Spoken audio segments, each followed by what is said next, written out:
Bismillahirrahmanirrahim. Assalamualaikum warahmatullahi wabarakatuh.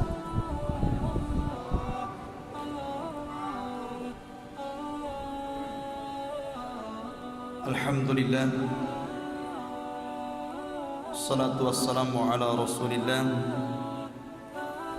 wa ala alihi wa sahbihi wa mawalah, wa la hawla wa la quwwata illa billahi wa ba'du.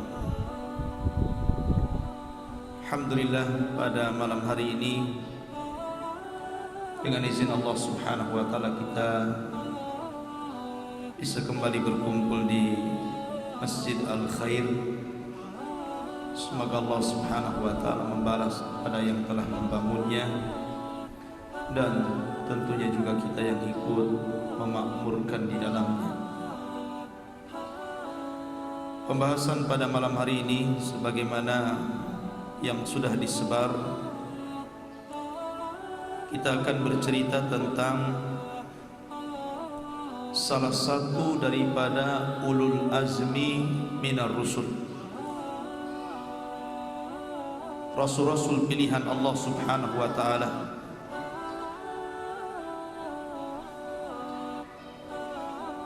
Kenapa saya bercerita tentang seorang rasul pada malam hari ini yang termasuk daripada ulul azmi minar rusul?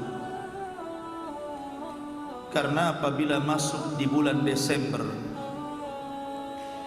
biasanya kita dihadapkan dengan hari ulang tahun umat Kristiani ataupun orang-orang Nasrani. Mereka biasanya ada melakukan upacara yang disebut dengan upacara Natal. Kalau seandainya itu dilakukan oleh mereka dan tidak dilibatkan kaum muslimin, maka kita katakan lakum dinukum waliyadin. Agama kami biarlah agama kami, agama kalian ambil dengan agama kalian. Akan tetapi kemudian akhir-akhir ini muncul pemahaman bahwa orang yang tidak mengucapkan selamat Natal kepada saudara kita dari non-muslim dianggap orang itu tidak toleransi.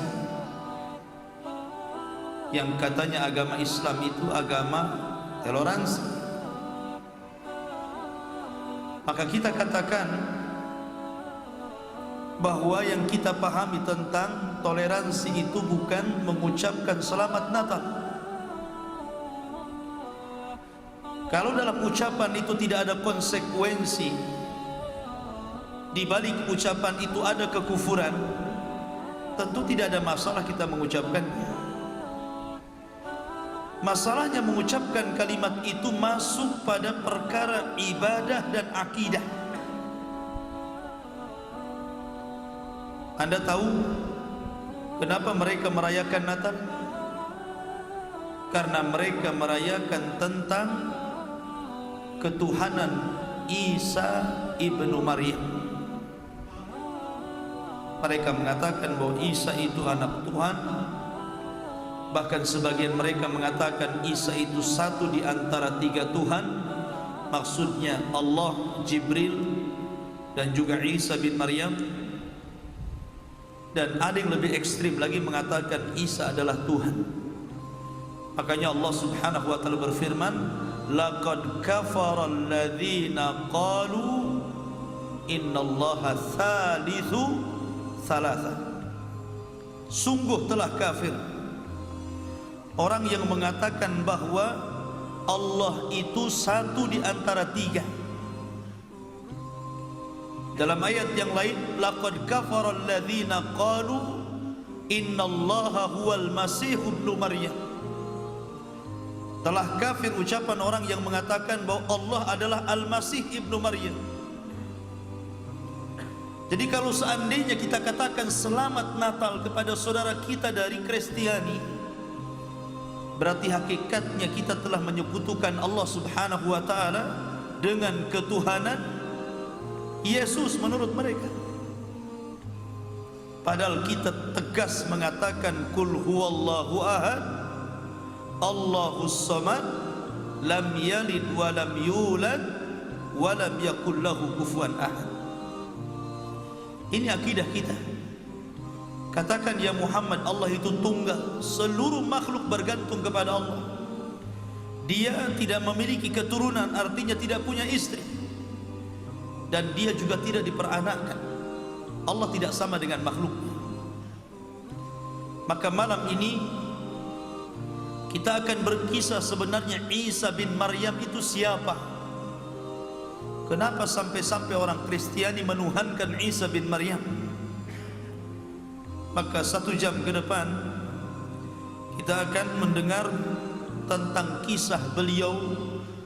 Semoga dengan mengetahui kisah beliau kita semakin yakin bahwa dia bukan seorang Tuhan, dia bukan anak Tuhan, dan dia bukan satu di antara 3 Tuhan, tapi adalah hamba Allah sama dengan kita, tetapi dia adalah Rasul dari Rasul-Rasul Allah subhanahu wa ta'ala.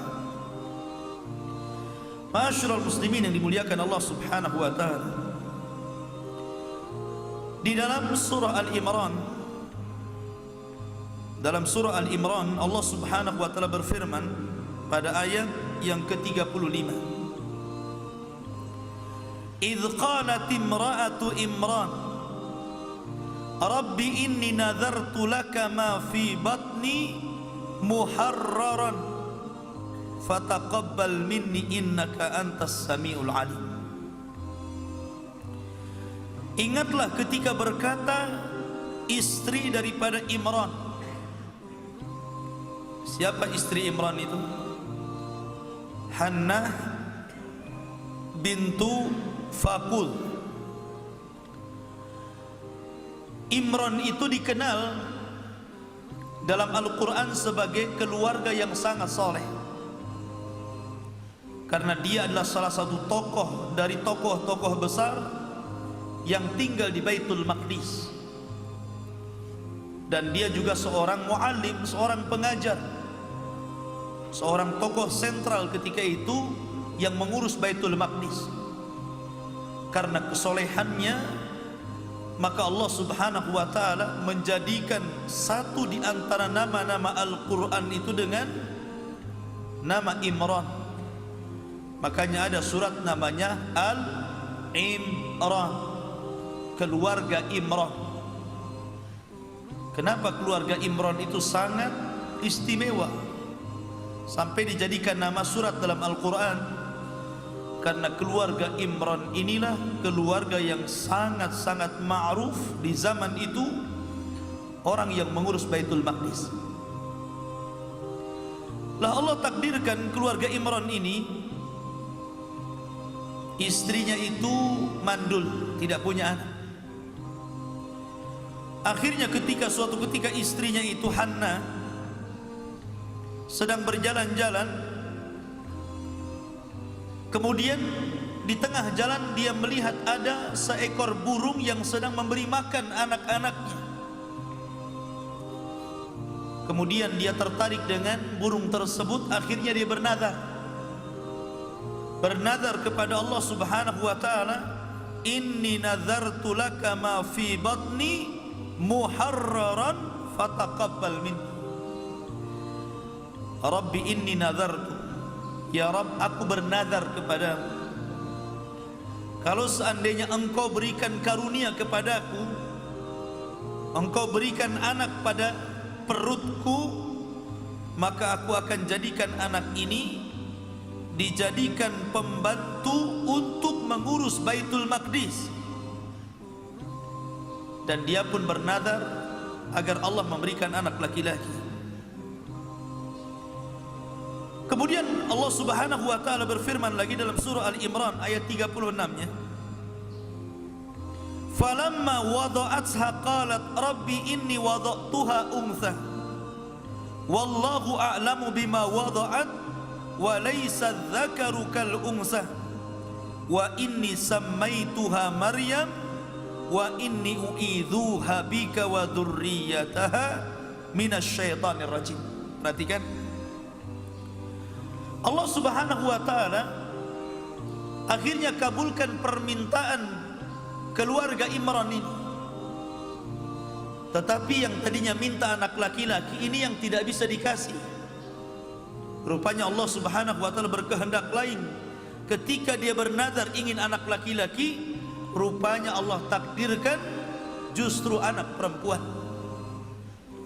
Makanya Allah mengatakan, dan ketika Hannah istri daripada Imran ini kemudian melahirkan seorang anak wanita, maka dia mengatakan, wahai Rabbku, sesungguhnya aku mengandung seorang wanita dan Allah lebih paham dengan apa yang dikehendakinya, dan laki-laki tidak sama dengan wanita.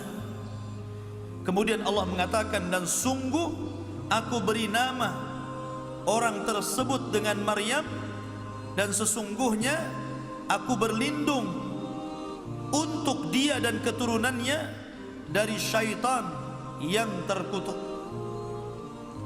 Dari sini Allah Subhanahu wa taala mengabulkan permintaan Hannah yang kemudian Allah langsung beri nama, dan Allah cantumkan namanya dalam Al-Quran, namanya Maryam bintu Imran.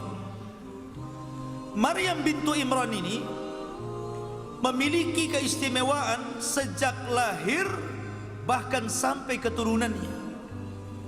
Dijaga, tidak mungkin diganggu setan. Rasul mengatakan setiap bayi yang dilahirkan itu biasanya menangis, ya Pak. Kenapa? Karena ditusuk lambung kanan sebelah kanannya. Memang tusukan itu tidak memadaratkan, tetapi itu simbol permusuhan antara iblis dengan manusia.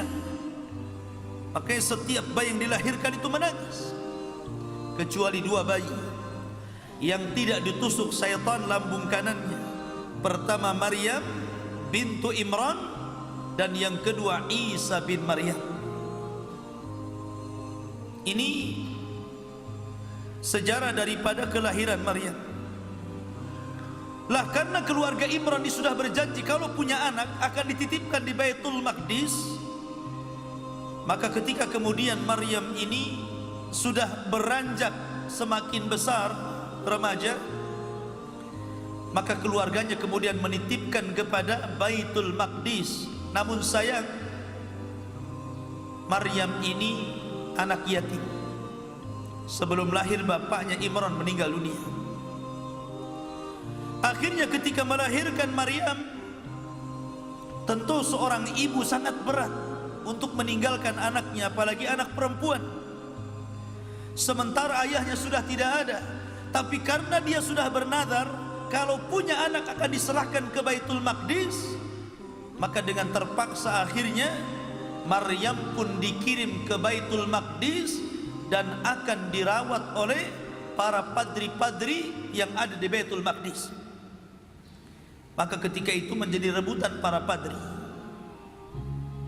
Nah, di antara para padri yang menjaga Baitul Maqdis itu ada seorang nabi namanya Zakaria, ayahanda daripada Yahya, sekaligus paman daripada Maryam itu sendiri. Lah Zakaria menginginkan bahwa dia yang akan merawatnya, menjaganya, tapi padri-padri yang lain tidak mau, tidak adil, harus ada undian. Akhirnya diundi dengan cara apa? Melempar kolam. Dilempar kolam itu ke air yang sedang berjalan. Kalau kolam itu kemudian berjalan melawan arus, berarti dialah yang berhak untuk mengkafil Maryam. Akhirnya dilemparlah kolam-kolam itu. Yang lain hanyut kecuali kolamnya Zakaria. Dia melawan arus. Maka dari situlah Zakaria berhak untuk mengkafil Maryam. Lah ketika kemudian Zakaria ini mengkafil Maryam, ada perkara-perkara aneh yang ditemui oleh Zakaria, Nabiullah Zakaria, ketika mengurus Maryam kecil itu. Terkadang Zakaria lupa memberi makan Maryam, tetapi sudah ada makanan dalam mihrabnya Maryam. Yang lebih anehnya, makanan itu terkadang tidak ada di musim panas, justru ada di mihrab Maryam. Yang tidak ada di musim dingin ada di mihrab Maryam. Sehingga dari situ Zakaria berpikir, kalau seandainya buah-buahan di musim panas ada di musim dingin, buah-buahan yang harusnya di musim dingin ada di musim panas, kenapa Allah Subhanahu wa ta'ala tidak mustahil akan memberikan keturunan kepadaku? Karena ketika itu Zakaria juga istrinya mandul, sudah tua dan mandul. Lah terinspirasi dari karamah yang Allah berikan kepada Maryam itulah Zakaria berdoa kepada Allah Subhanahu wa ta'ala.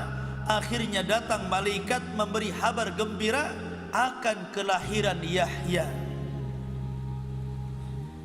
Maka akhirnya Zakaria pun punya anak namanya Yahya. Ma'asyiral muslimin yang dimuliakan Allah Subhanahu wa ta'ala, sedikit saya akan membaca tentang cuplikan daripada surat Maryam, karena ini ada kaitan dengan kisah yang kita akan kisahkan tentang kisah Isa bin Maryam. Allah Subhanahu wa ta'ala berfirman dalam suratul Maryam,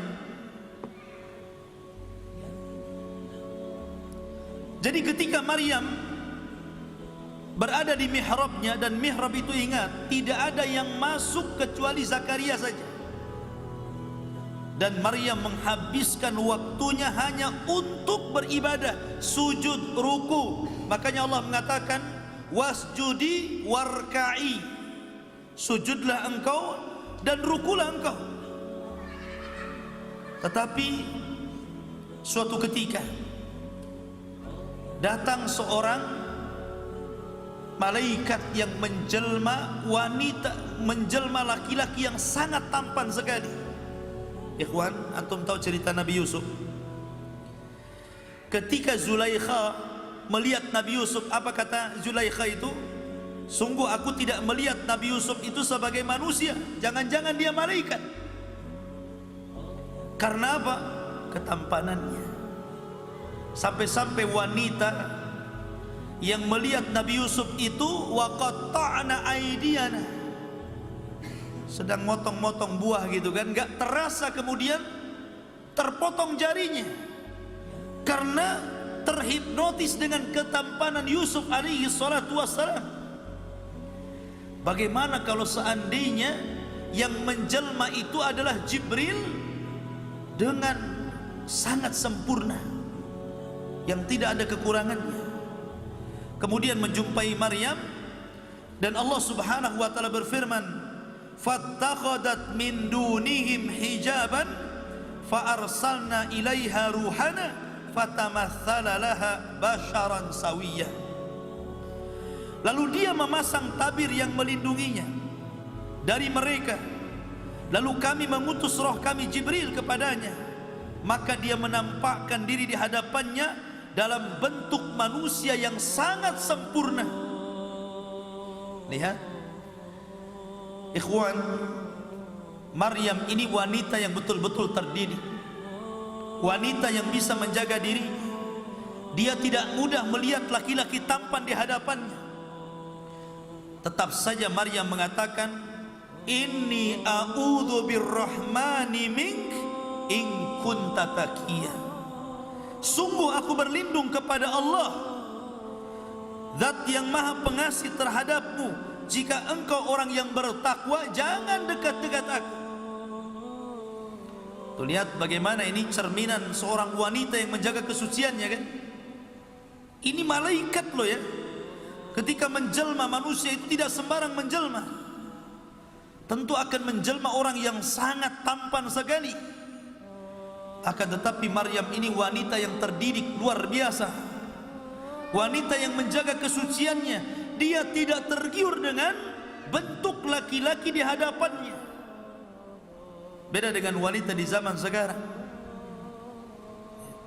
ingin seperti Maryam, punya anak gak punya bapak. Beda ya. Maryam punya anak, enggak punya bapak karena kuasa Allah. Inna mathala Isa kamathali Adam. Sesungguhnya permisalan Isa itu sama dengan Adam. Ketika Allah sanggup menciptakan Adam tanpa ayah dan bapa, maka Allah pun sanggup menciptakan Isa tanpa ayah, sebagaimana menciptakan Hawa tanpa ibu. Apa kemudian ketika wanita di zaman sekarang kemudian punya anak tanpa bapa sama dengan Isa bin Maryam? Tidak sama. Walaupun nama bapaknya juga Isa. Ma'asyiral muslimin yang dimuliakan Allah Azza wa Jalla. Jadi ini keajaiban dunia. Kudrah Allah Subhanahu wa taala mampu menciptakan makhluk dengan berbagai macam ragam gitu kan. Ada makhluk tanpa ayah dan bapa, lahirlah Adam. Ada makhluk tanpa ibu, lahirlah Hawa. Ada makhluk tanpa ayah, lahirlah Isa. Dan ada makhluk turun dari ayah dan ibu, lahirlah antum semuanya. Dan itu kuasa Allah Subhanahu wa taala. Kemudian malaikat ini mengatakan, innama ana rasulu rabbik li ahaba laki ghulaman zakiyah. Jangan salah dulu hai Maryam, sesungguhnya aku hanyalah utusan Tuhanmu untuk menyampaikan anugerah kepadamu bahwa akan datang anak laki-laki yang suci di perutmu. Akhirnya kemudian Jibril meniupkan roh dari kantong baju sebelah kanannya. Masuklah ruh ke dalam janin Maryam. Ketika itu Maryam bingung, karena ketika itu Maryam usianya masih 15 tahun, masih muda. 15 tahun kemudian hamil, dan tidak tahu siapa yang menghamili, tahu-tahu hamil saja. Maka Maryam pun mengatakan, qalat anna yakunu li gulamun walam yamsasni bashar walam aku baghiyah.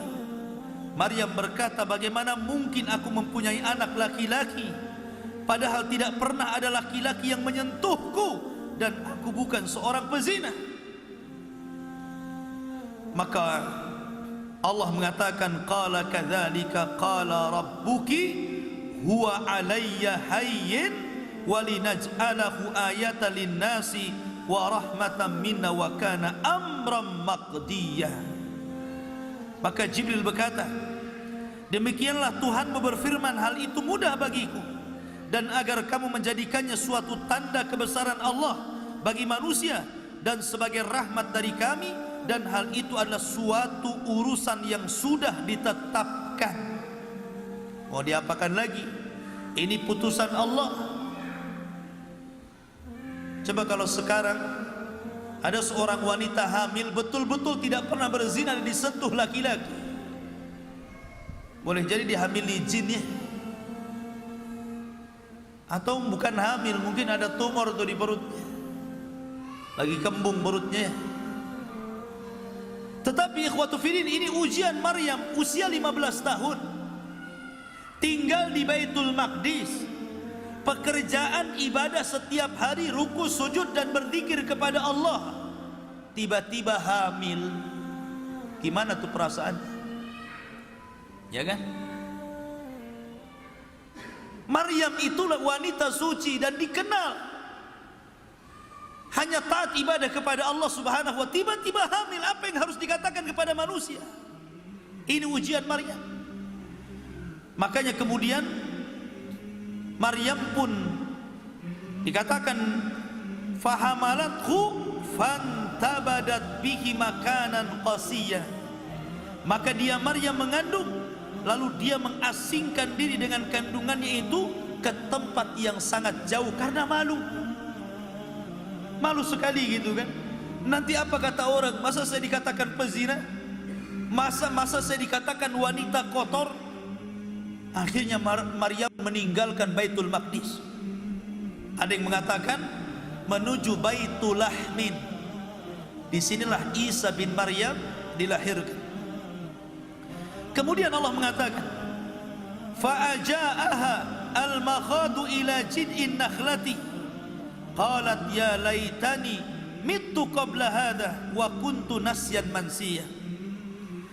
Kemudian rasa sakit akan melahirkan memaksanya bersandar pada pangkal pohon kurma. Maka Maryam berkata, wahai, betapa baiknya aku mati sebelum ini, dan aku menjadi seorang yang tidak diperhatikan dan dilupakan manusia. Lihat, karena takut untuk menanggung malu. Apalagi Maryam masih muda kan, 15 tahun gitu kan, yang dipuji-puji orang tentang ibadahnya, tentang kesuciannya, tahu-tahu hamil di luar nikah. Makanya dia merasa malu sekali.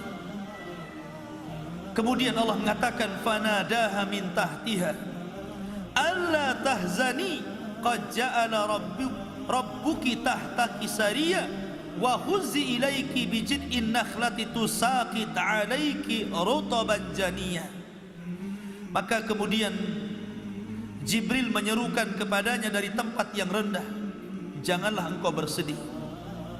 Sesungguhnya Tuhanmu telah menjadikan anak sungai di bawahmu, dan goyangkanlah pangkal pohon kurma itu ke arahmu, niscaya pohon itu akan menggugurkan buah kurma yang masak kepadamu. Lihat, di sini kita tahu, kita bertanya kepada orang-orang yang beragama Kristiani, Nasrani. Isa itu dilahirkan ketika musim kurma. Musim kurma itu hanya ada di musim panas, bukan di musim dingin. Musim panas baru ada kurma berjatuhan. Musim kurma mana? Gak ada di musim dingin, ya kan? Coba lihat, di musim dingin gak ada kurma, musim panas. Tapi lihat, mereka menganggap bahwa Isa itu dilahirkan di musim salju. Mana ada kurma musim salju? Dari sini saja ikhwatu fiddin, ketika kita sudah menetapkan penanggalan kelahirannya saja sudah berbeda antara Islam dengan mereka, ya. Sehingga tidak bisa kita tetapkan kelahiran Isa ini pada bulan Desember gitu ya, karena Al-Quran sudah menjelaskan Isa itu dilahirkan di saat kurma berjatuhan. Kurma itu hanya ada di musim panas, tidak ada di musim dingin. Tetapi kemudian kalau kita lihat acara Natal, mesti identik dengan salju kan, identik dengan dingin-dingin, karena mereka menganggap bahwa Isa dilahirkan di musim dingin. Dari sini saja sudah berbeda Quran dengan keyakinan mereka. Kemudian Allah mengatakan, fakuli washrabi wa qarri ainan fa imma tarayinna minal bashari ahadan fakuli inni nadartu lirrahmani sauman falam ukallimal yawma insiya. Maka makanlah, minumlah dan bersenang hatilah. Jika engkau melihat seseorang, maka katakanlah, sesungguhnya aku telah bernadar berpuasa untuk Tuhan yang Maha Pengasih, maka aku tidak akan berbicara dengan siapapun pada hari ini. Maksudnya begini, nanti kalau bayimu lahir, kemudian kau bawa bayimu ini pulang ke Baitul Maqdis, kemudian masyarakat bertanya kepadamu tentang itu bayi siapa, katakan, aku bernazar untuk tidak buka bicara, diam saja. Kenapa demikian? Nanti yang akan menjelaskan itu adalah bayi tadi. Bayi itu nanti akan Allah buat bicara. Makanya akhirnya Maryam pun ikut apa yang dikatakan Jibril tadi. Dia bawa anak itu, kemudian sesampainya di Baitul Maqdis, mulailah apa yang dikhawatirkan Maryam sebelumnya itu menjadi sebuah kenyataan. Banyak orang-orang yang kemudian menuduh Maryam ini berzina dan mengatakan, ya ukhta Harun, makana abuki imra'an sau'in wa makanat ummuki baghiyah. Wahai saudara perempuan Harun, Maryam, ayahmu bukan orang yang buruk perangai dan ibumu bukan seorang pezina. Kenapa kamu seperti ini? Tapi Maryam diam saja. Maryam hanya mengatakan tanya dengan isyarat, seolah-olah dia mengatakan, jangan tanya saya, tanya kepada bayi ini. Kemudian orang-orang mengatakan, kaifa nukallimu man kana fil mahdi sabiyya? Bagaimana kami akan bicara dengan anak kecil yang masih dalam ayunan? Kamu yang bicara, bukan bayi itu yang bicara. Tolong jelaskan tuh bayi siapa? Gitu ya. Tiba-tiba Allah buat bayi itu bicara, dan ini satu di antara 3 bayi yang Allah buat bicara. Ya kan? Ada bayi di masa Jurez. Ketika Jurez kemudian dituduh berzina dengan seorang pelacur, kemudian pelacur itu punya anak bayi. Jurez mengatakan, man abuk, siapa bapakmu? Kemudian bayi itu mengatakan, bapakku seorang penggembala. Ya, coba kalau bayi-bayi di zaman sekarang bisa bicara seperti Jurez, ngaku semua bapaknya itu. Oh, bapak saya si anu, si anu, si anu, si anu. Banyak kali gitu.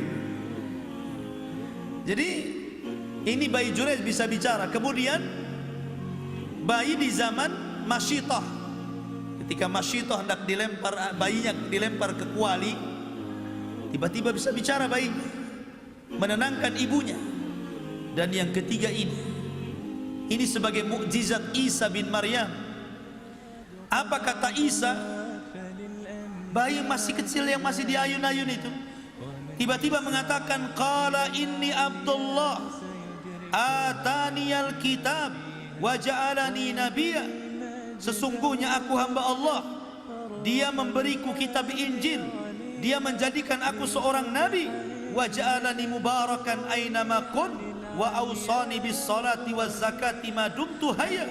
Dan Dia menjadikan aku seorang yang diberkahi di mana saja berada. Dia memerintahkan aku melaksanakan salat, menunaikan zakat selama aku hidup. Wa barram bi walidati wa lam yaj'alni jabbaran syaqiyya. Dan menyuruh untuk berbakti kepada ibuku, dan Dia tidak menjadikan aku seorang yang sombong lagi celaka. Wassalamun alayya yauma wulidtu wa yauma amutu wa yauma ub'atsu hayya. Dan keselamatan semoga dilampahkan kepadaku pada hari kelahiranku, pada hari wafatku, dan pada hari aku dibangkitkan kembali. Anak kecil bisa bicara, coba. Bicaranya aneh. Ya. Bicaranya aneh kan? Saya hamba Allah. Oh, orang terperanjat semualah. Jadi orang-orang yang tadinya nuduh Maryam bintu Imran ini seorang pezina, akhirnya kemudian mereka baru sadar bahwa Maryam itu wanita suci, dan itu atas kehendak Allah lahirnya Isa bin Maryam. Sampai di sini tuduhan orang-orang terhadap Maryam itu tidak benar. Dan Maryam adalah wanita yang suci. Dalam Islam juga demikian. Karena orang Yahudi itu tidak menghormati Nasrani. Orang Yahudi itu menganggap Maryam itu berzina dan Isa itu anak zina. Itu menurut versi Yahudi. Tapi Islam tidak demikian. Islam menganggap bahwa Maryam itu wanita suci.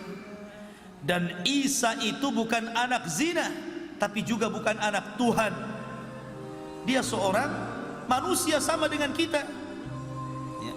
Dan dia adalah Rasulullah, satu di antara ulul azmi minar rusul. Jadi jangan pernah dituhankan. Ma'asyiral muslimin rahimani wa rahimakumullah. Taib, ketika kemudian Maryam mengasuh Isa bin Maryam, banyak keanehan-keanehan yang kita dapati dari mukjizat yang sudah Allah tampakkan sejak kecil. Salah satunya adalah ketika Maryam ini mendidik Nabi Isa bin Maryam masih remaja. Jadi suka main-main sama kawannya. Terkadang Nabi Isa ini menebak kawannya bahwa di rumah kamu itu ada makanan ini, itu. Ternyata anak-anak sebayanya pulang, pas ditengok di rumah, betul memang tebakannya Nabi Isa itu betul. Jadi setiap ketemu orang, Nabi Isa mengatakan di rumahmu itu ada makanan ini gitu. Bahwa orang tuamu itu menyembunyikan ini gitu. Dan itu tidak pernah meleset. Akhirnya ramalan Nabi Isa ini menyebar kemana-mana. Namanya anak-anak kan diceritakan kan kesana kemari, akhirnya menyebar gitu ya. Dari situlah kemudian timbul kekhawatiran.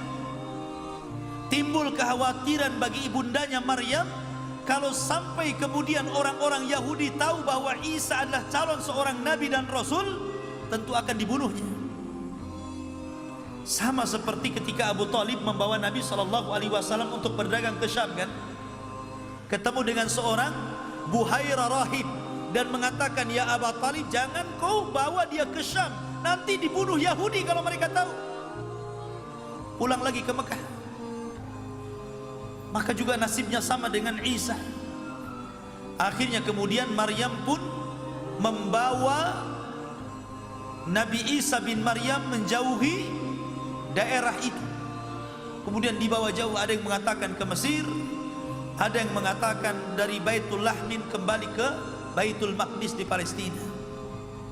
Akhirnya sampai kemudian besar. Lah ketika besar itulah Allah Subhanahu wa taala makin mengokohkan Nabi Isa, terutama setelah diturunkan Taurat kepadanya.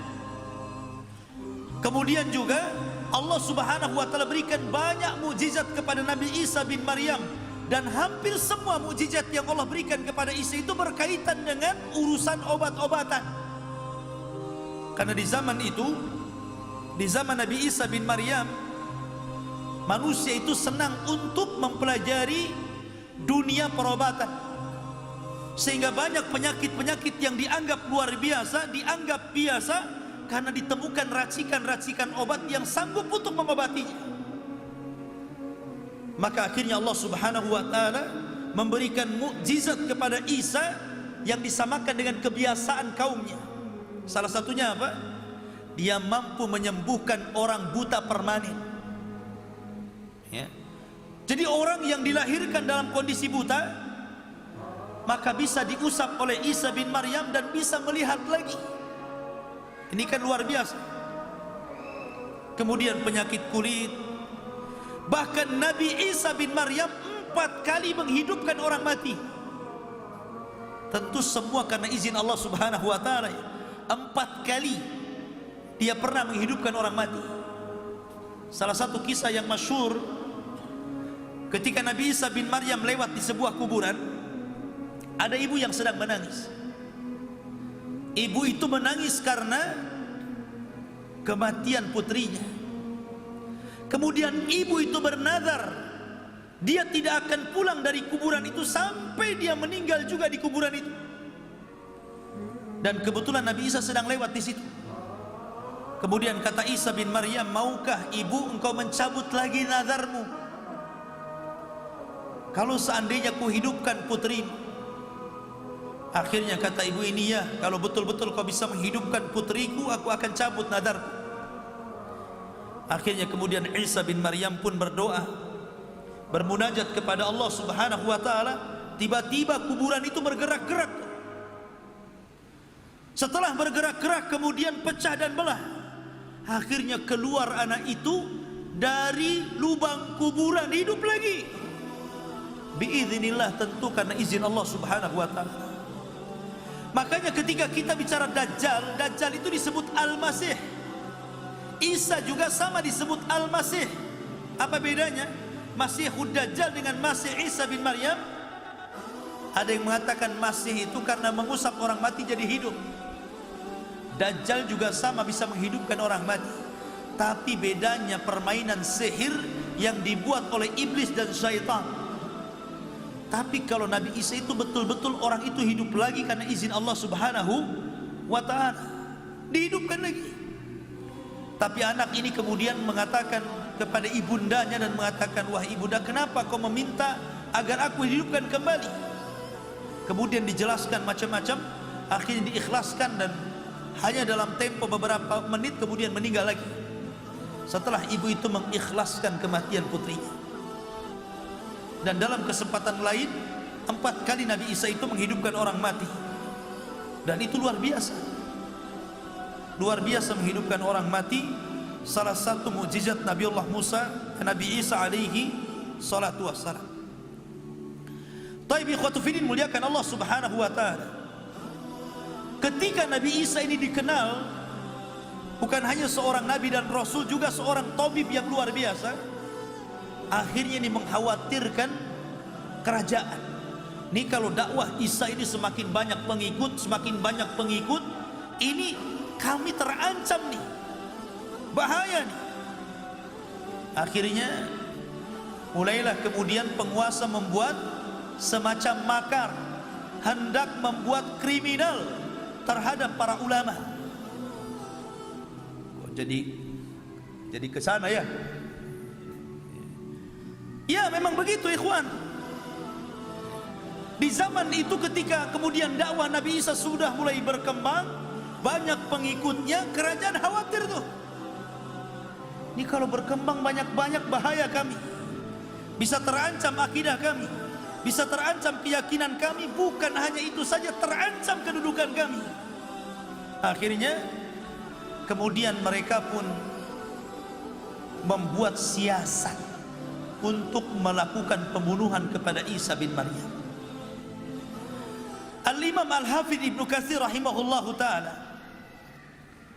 menjelaskan bahwa seluruh riwayat tentang diangkatnya Isa dari bumi ke langit hampir semuanya dhaif, kecuali satu riwayat, dan itu yang dikuatkan oleh Imam Ibnu Katsir rahimahullahu ta'ala ketika terjadi akan pembunuhan kepada Isa. Jadi ketika Isa bin Maryam mendengar bahwa dia akan dibunuh, maka dia kumpulkan 12 Hawariyun. Hawariyun itu sahabat-sahabat setia Nabi Isa. Tapi ingat ikhwan, Hawariyun sesetia-setianya Hawariyun kepada Isa jauh masih lebih setia sahabat-sahabat Nabi SAW kepada Nabi SAW. Karena sahabat Rasul, mereka tidak pernah menentang Rasul. Mereka hanya mengatakan sami'na wa ata'na. Itu kata kunci sahabat Rasul. Beda dengan Hawariyun ini. Hawariyun ini suatu ketika pernah meminta kepada Nabi Musa alaihi salatu wassalam agar Musa itu menurunkan ma'idatan minas sama, makanan yang diturunkan oleh Allah langsung dari sorga. Bayangkan. Alasannya apa? Untuk semakin yakin kalau engkau itu seorang nabi dan rasul, dan semakin yakin bahwa yang kita sembah itu Allah katanya. Maka berilah keyakinan, tolong kami ingin memakan makanan yang berasal dari sorga. Mustahil kan? Mustahil kan? Tapi tidak mustahil bagi Allah. Makanya kemudian Nabi Isa bin Maryam ketika itu menolak.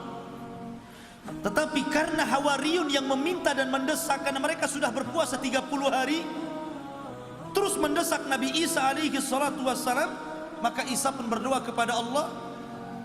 Akhirnya kemudian turun betul-betul ma'idatan minas sama. Makanya dalam Al-Quran itu ada namanya surah Al-Ma'idah. Surah Al-Ma'idah. Kenapa surah Al-Ma'idah? Ini cerita permintaan Hawariyun kepada Nabi Isa. Turun itu makanan dari surga itu. Tetapi Allah subhanahu wa ta'ala ketika itu mengancam, kalau seandainya setelah diturunkan makanan dari surga itu mereka tetap kufur, maka aku akan mengazab mereka dengan azab yang belum pernah siapapun diazab Allah subhanahu wa ta'ala. Ada ancaman. Dan ini sebagai ulang tahun terakhir dan yang pertama dan yang terakhir, li awwalihim wa akhirihim, untuk yang pertama kali dan yang terakhir kali. Akhirnya betul-betul turun tuh buah-buahan, daging, makanan lezat-lezat dari surga turun ke bumi. Anda bisa bayangkan ketika betul-betul dikabulkan Allah ketakutan Hawariyun itu. Akhirnya mereka hanya bisa terperangah-terperongos saja melihat. Tetapi orang-orang miskin yang ada di sekitarnya, mereka tidak tinggal diam, langsung diserbu. Dan subhanallah, Bukan hanya sekedar mukjizat turun makanan dari sorga, setiap orang yang memakan makanan itu semua menjadi sehat. Yang stroke hilang stroke-nya, yang asam urat hilang asam uratnya, yang darah tinggi hilang darah tingginya. Pokoknya semua sehat. Ya. Disehatkan. Pokoknya siapapun yang makan dari hidangan itu yang tadinya ada penyakit, semua sehat. Itu mukjizatnya itu. Tetapi lihat, sahabat Rasul tidak demikian kan, sami'na wa ata'na. Tapi Hawariyun ini tidak demikian. Masih juga ngeyel kepada Nabi Isa bin Maryam. Lah ketika Nabi Isa berada di rumahnya bersama 12 Hawariyun ini, kemudian tentara Rum, mereka sudah mempersiapkan pasukan untuk menangkap Nabi Isa hidup dan mati. Maka Isa bin Maryam mengatakan kepada 12 Hawariyun itu, dan mengatakan, siapa di antara kalian yang mau kuserupakan wajahnya denganku untuk dibunuh, dan dia akan mendapatkan derajat yang sederajat denganku di sorga. Tidak ada yang mau. Masalahnya apa? Jelas tuh taruhannya dibunuh. Tetapi dari 12 orang itu yang paling muda mengatakan, saya.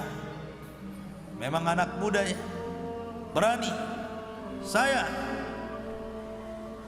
Kemudian Nabi Isa mengatakan, jangan, kamu terlalu muda.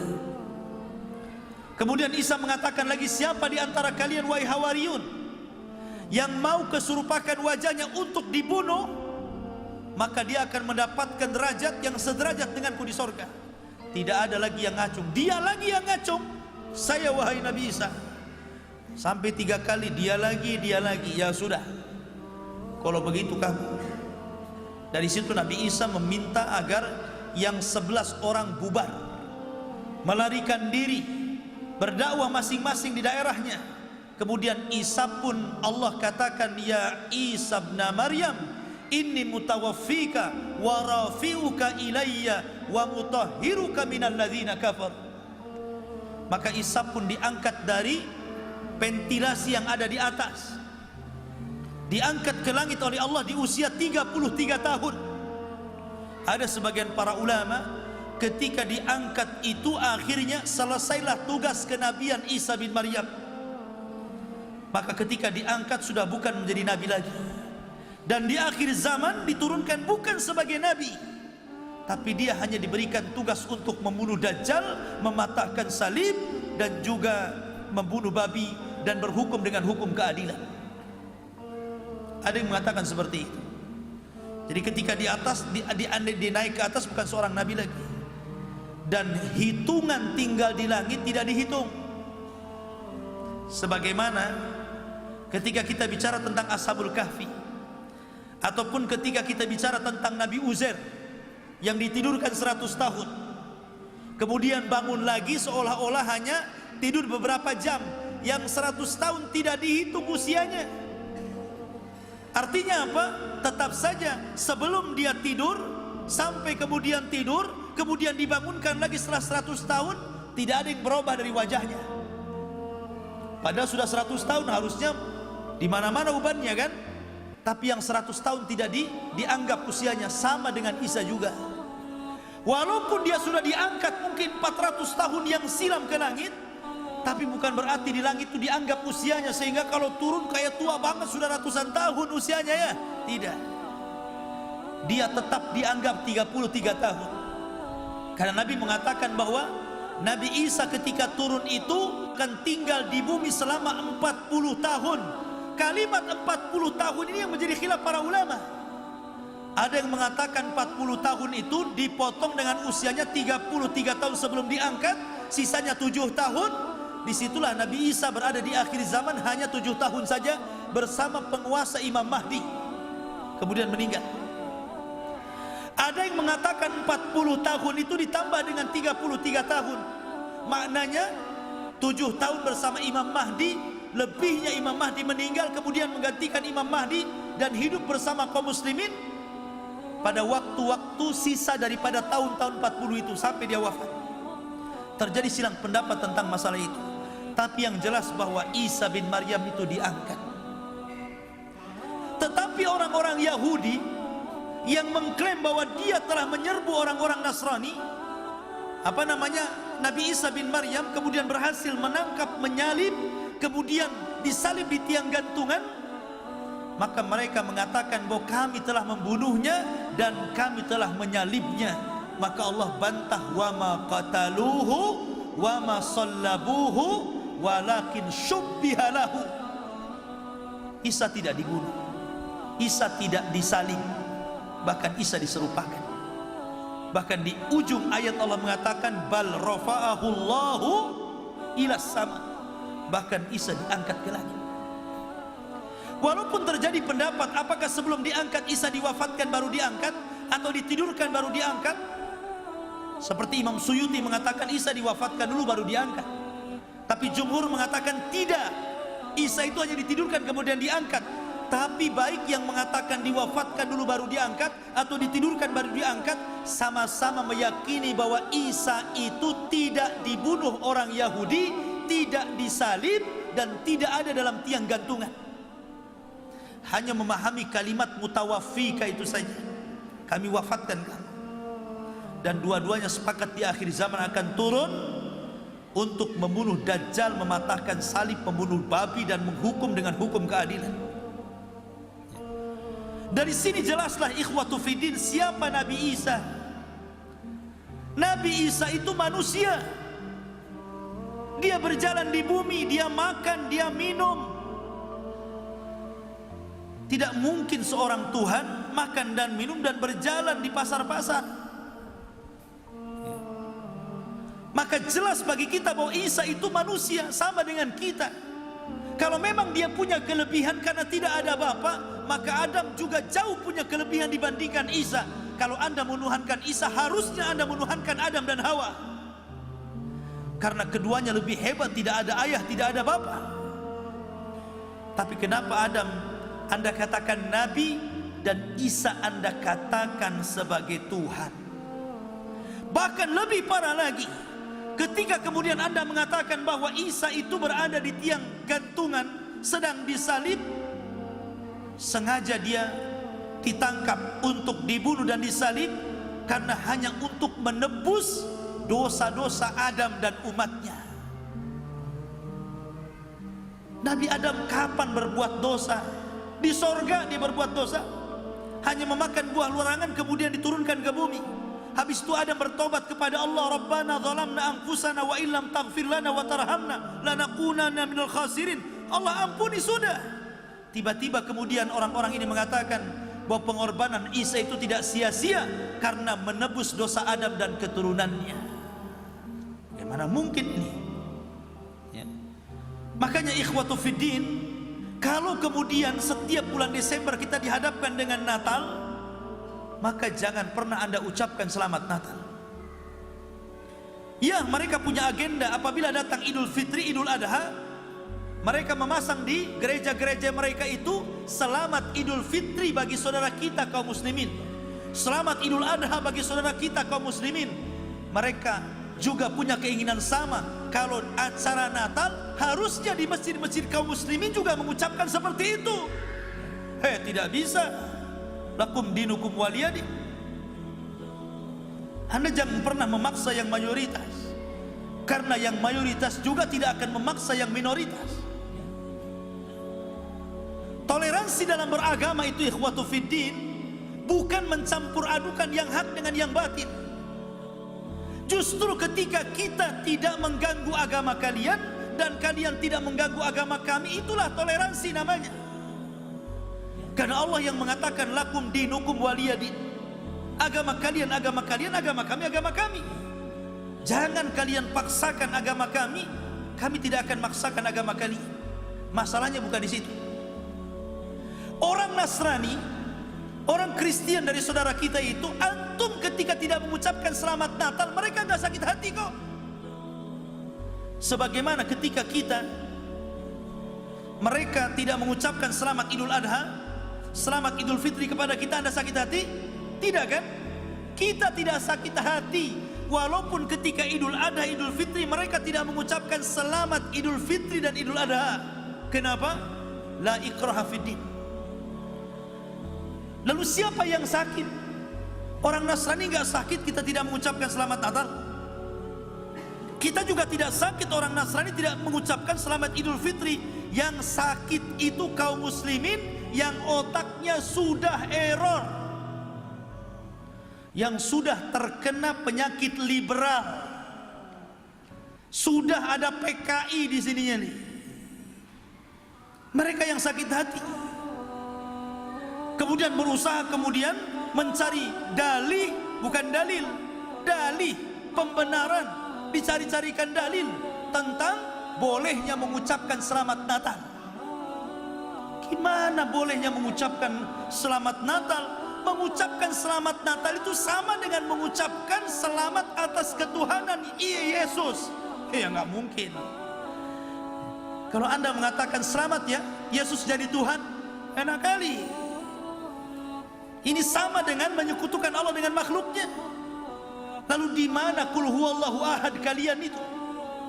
Kalau sampai mengucapkan kalimat itu, ini bukan kalimat sembarang. Makanya kita sayangkan kadang-kadang kaum muslimin yang bekerja di tempat-tempat mereka, apabila datang hari Natal, mereka harus membuat atribut-atribut, mulai dari gaya pakaian, gaya kemudian topi dan yang lainnya. Kalau Anda memiliki akidah, jangan mau Anda didandani seperti itu. Ini sama saja Anda menyekutukan Allah dengan makhluknya. Akidah kita berbeda dengan mereka. Ini masalahnya persoalan wala wal bara, ikhwan. Wala itu artinya meletakkan loyalitas. Ini urusan hati. Kita ini berloyalitas kepada Allah, kepada Rasul dan orang-orang yang beriman. Baro itu artinya berlepas diri dari musuh-musuh Allah, musuh-musuh Rasul dan musuh orang-orang yang beriman. Ketika kita memiliki tetangga orang kafir, orang Nasrani, orang Yahudi, kita tidak ada urusan dengan mereka persoalan dunia. Silahkan saja Anda bertetangga dengan mereka, Islam tidak melarang. Mereka meminjam uang kepada Anda, silahkan Anda beri uang pinjaman kepada mereka. Anda bekerja kepada mereka atau mereka bekerja kepada Anda, tidak ada masalah dalam Islam. Bahkan kalau seandainya ada orang yang kesulitan dari orang-orang kafir, sampai ada kelaparan kemudian antum diamkan, tidak memberi makan, antum bisa berdosa. Karena Islam itu agama yang paling toleransi. Jangan ajarkan Islam tentang toleransi. Kalau orang-orang Islam minoritas, di tengah-tengah mayoritas orang kafir, aman gak Islam? Tidak akan aman. Tapi kalau sebaliknya, orang kafir minoritas, orang Islam mayoritas, aman tuh si kafir.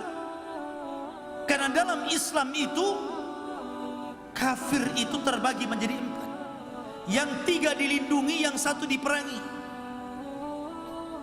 Itu pun yang diperangi itu kafir harbi. Kalau ngangkat senjata menembaki kaum muslimin, membunuh anak-anak kaum muslimin, ya tidak mungkin kita diam saja.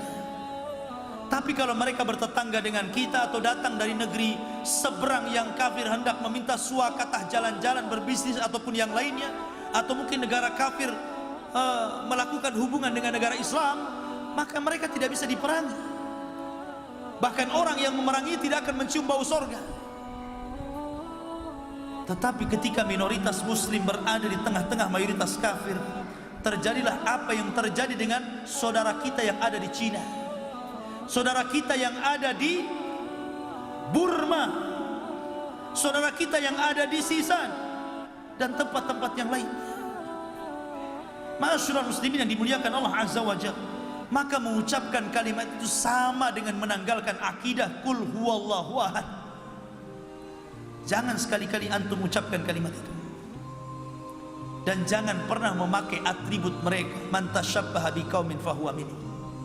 Ikhwan, saya akan sebutkan 2 cerita. Kalau ceramah ustadz kayak gitu nih, ustadz ini ustadz radikal nih, anti kebinekaan, anti NKRI gitu. Bukan begitu. Ini urusan akidah. Kalau itu urusannya ikhwan, kita ini sebenarnya dengan orang Nasrani itu ada hubungan baik. Di masa awal dakwah Rasul, banyak orang-orang pendeta-pendeta Nasrani menangis dan melapor kepada Rasul. Itu di permulaan dakwah Rasul di Mekah. Datang pendeta kepada Rasul menangis. Kata Rasul, kenapa? Kata pendeta ini, saudara kami dari bangsa Rum Romawi telah dipukul mundur dan dikalahkan orang-orang Majusi Persia. Maka Nabi SAW menceritakan kepada para sahabatnya, semua para sahabat menunduk dan mereka merasa sedih. Kenapa? Padahal yang berperang Persia dengan Romawi loh ya, bukan antara musyrik dan kaum muslimin. Ini Persia perang bersama Romawi. Cuman Persia ini agamanya penyembah api, Romawi ini kebanyakan Nasrani. Tapi Rasul merasakan sedih yang luar biasa atas kekalahan Romawi dari Persia. Kenapa? Karena Persia itu secara agama lebih dekat kepada musyrik Arab, tetapi Romawi secara agama lebih dekat dengan Islam. Karena sama-sama ahlul kitab, diberikan kitab, diutus Rasul kepada mereka. Yahudi ada Taurat dan Musa, Nasrani ada Injil dan Isa, Islam ada Quran dan Rasulullah SAW. Jadi secara emosional ada kedekatan. Beda dengan Majusi yang penyembah api, itu lebih dekat dengan orang musyrik Arab. Makanya Nabi SAW menyayangkan, sedih atas kekalahan Romawi kala itu. Itu di permulaan dakwah.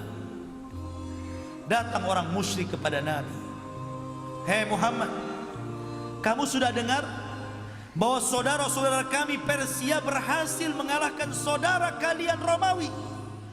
Sebagaimana Persia mengalahkan Romawi, sebentar lagi kami yang akan mengalahkan kalian." Maka Nabi SAW mengatakan tidak. Sebentar lagi Romawi akan mengalahkan Persia. Kenapa Rasul mengatakan seperti itu? Karena turun ayat, gulibatir Rum fi adnal ardi min ba'di ghalabihim sayaglibun fi bid'i sinin. Turun surat Rum, memberitahu tentang kekalahan Romawi, tapi setelah 9 tahun akan terjadi kemenangan yang gemilang bagi Romawi ketika menghadapi Persia. Kata Nabi SAW, ya mungkin saudara kita kalah hari ini, tapi beberapa tahun ke depan saudara kalian akan kalah, sebagaimana kalian juga akan kalah, kata Rasul. Akhirnya datanglah Abu Bakar menemui Umayyah bin Khalaf. Kata Umayyah, wahai Abu Bakar, sudah dengar saudara kami Persia mengalahkan saudara kalian Romawi? Kata Abu Bakar, ya, tapi Nabi kami Muhammad SAW mengatakan sebentar lagi akan terbalik kondisinya.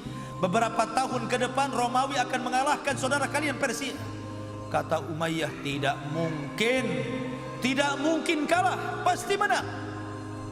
Kata Abu Bakar, bagaimana kalau kita taruhan? Ketika itu belum ada pengharaman tentang taruhan. Akhirnya kemudian kata Umayyah, baik kita taruhan. Apa taruhannya? 10 ekor unta. Kalau seandainya dalam beberapa tahun Romawi mengalahkan Persia, saya minta 10 unta dari kamu. Tapi kalau seandainya Romawi tetap kalah dari Persia, aku kasih 10 ekor unta kepadamu. Akhirnya ikhwatu fiddin, taruhan itu tetap berjalan terus. Sampai ketika Abu Bakar hijrah ke Madinah pun masih tetap jalan taruhannya. Sampai ketika perang Badar, akhirnya Umayyah meninggal di perang Badar, pun masih tetap berjalan taruhannya. Setelah 9 tahun setelahnya, terdengar berita bahwa Romawi berhasil mengalahkan Persia. Setelah perang Badar, akhirnya Abu Bakar mengatakan, saya yang menang. Tapi buat apa? Orang yang taruhan sudah mati di perang Badar, Umayyah bin Khalaf. Tapi dia tetap mengambil harta Umayyah dari harta warisannya, kemudian diserahkan kepada Nabi SAW. Lihat, ada hubungan emosional antara Muslim dengan Nasrani kan?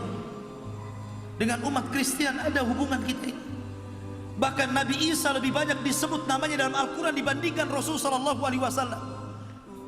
Bahkan cerita Nabi Isa lebih lengkap, dijelaskan dari kecil, remaja, dewasa sampai tua. Tidak sebagaimana Nabi Sallallahu Alaihi Wasallam.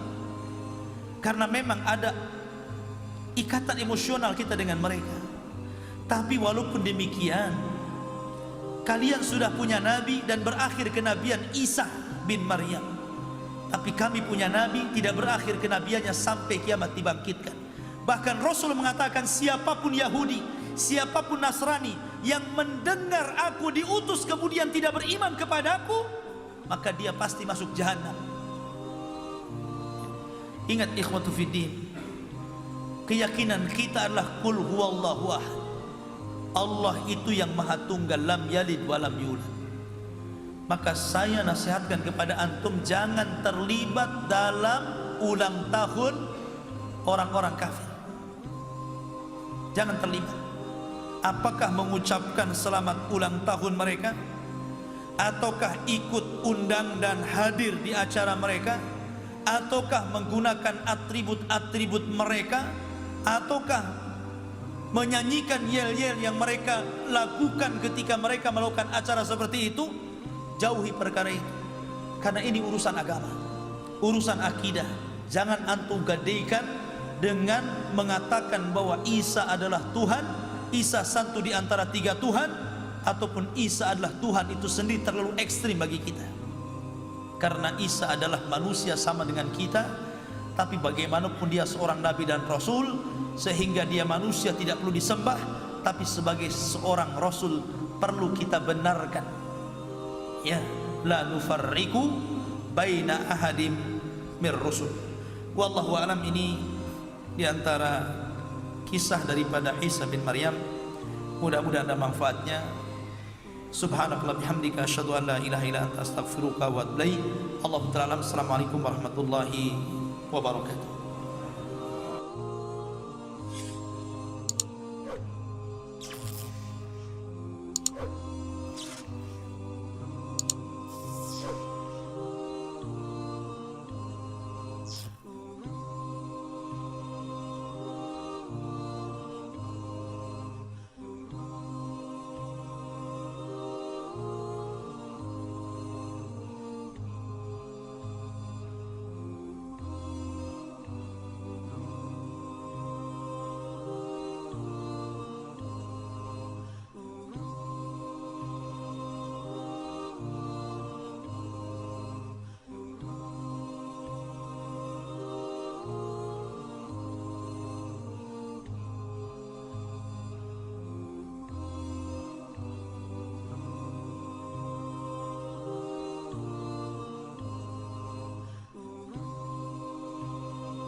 يا لا لا لا لا يا لا لا لا يا لا لا لا يا لا لا يا لا يا لا لا يا لا لا لا يا لا يا لا لا يا لا يا لا يا لا يا لا لا لا لا لا لا لا لا لا يا لا لا لا يا لا يا لا لا يا لا لا لا يا لا لا لا يا لا لا لا يا لا يا لا لا يا لا لا لا يا لا يا لا لا يا لا يا لا يا لا يا لا لا لا لا يا لا لا لا يا لا يا لا لا يا لا لا لا يا لا لا لا يا لا لا لا يا لا يا لا لا يا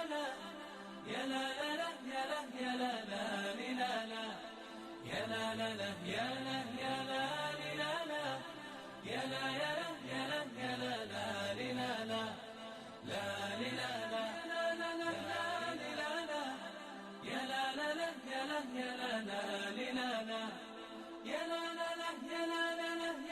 لا يا لا يا لا يا لا لا لا يا لا يا لا يا لا يا لا يا لا يا لا يا لا لا لا يا لا يا لا يا لا لا لا يا لا لا يا لا لا يا لا يا لا يا لا لا لا يا لا يا لا يا لا يا لا يا لا يا لا يا لا لا لا يا لا يا لا يا لا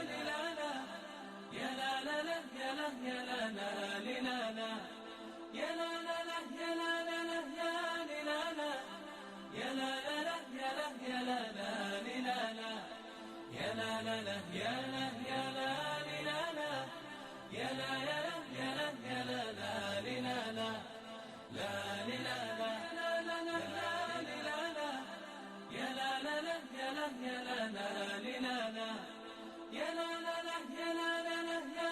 لا يا لا يا لا يا لا لا لا يا لا يا لا يا لا يا لا يا لا يا لا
قد عظمت فللأمجاد بانيها ومن يسعى إلى العليا سيدركها بما فيها ويبني مجده جدلا فروح الفذ يعليها ليصبح همة تروي عن العليا مغانيها عن العليا مغانيها لينسج للعلا قصصا هنا أحلام ترويها لينسج للعلا قصصا هنا أحلام ترويها الأمجاد قد عظمت فللأمجاد بانيها ومن يسعى إلى العليا سيدركها بما فيها ويبني مجده جدلا فروح الفذ يعليها ليصبح همة تروي عن العليا مغانيها عن العليا مغانيها لينسج للعلا قصصا هنا أحلام ترويها لينسج للعلا قصصا هنا أحلام ترويها الأمجاد قد عظمت فللأمجاد بانيها ومن يسعى إلى العليا سيدركها بما فيها ويبني مجده جدلا فروح الفذ يعليها ليصبح همة تروي عن العليا مغانيها عن العليا مغانيها لينسج للعلا قصصا هنا أحلام